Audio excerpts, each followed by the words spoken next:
What's up, everybody? Welcome back to Tavian's World of Reptiles. I hope you are all doing well and taking care of yourselves.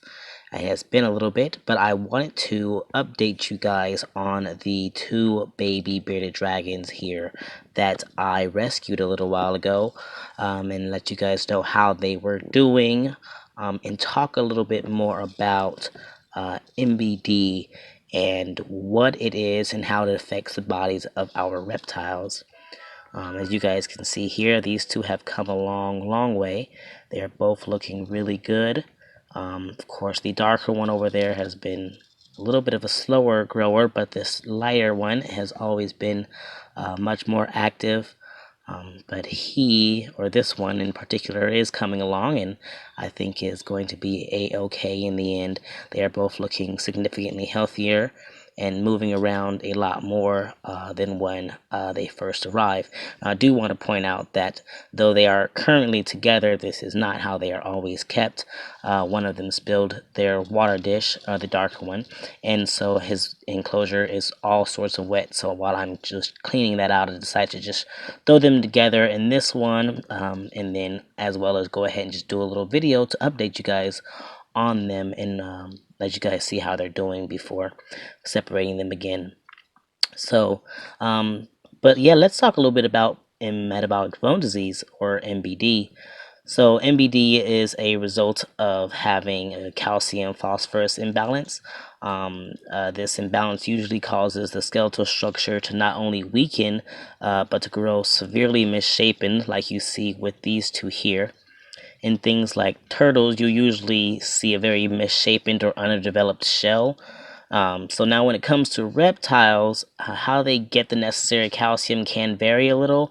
While things like bearded dragons, turtles, iguanas, or even my alligator lizard typically will get all that they need from having proper or regular access to full spectrum UV lighting, as well as calcium dusting with their food. Other things like these little leopard geckos here are typically provided with kind of like a direct access to like a pile of calcium, and they will willingly go up to this and they will lick it as they feel they need it when they're going about their lives. But also they will get some of their food dusted with calcium that has D3 added to it as well. Now with their recovery, I do have them under a UV light as well, as also providing them with the the calcium dust, because they were so underdeveloped and so like far off when I got them. I just really want to just give them a big huge kickstart, so they have access to UV as well as access to their calcium powder. Now, when these animals are denied the proper access to these things, it usually puts them at risk for getting things like MBD, like what these two have gotten. MBD is completely avoidable. It's not something that can just be, it just happens. It's something that can be 100% avoided if people do their research on the animals they're getting and make sure that they're providing them with the proper supplements like calcium powders with or without D3, or UV lighting as it is needed for the animals. Not all animals require them, though some people will argue that, but there are some that will absolutely 100% require these things in order to continue to thrive happily and healthily.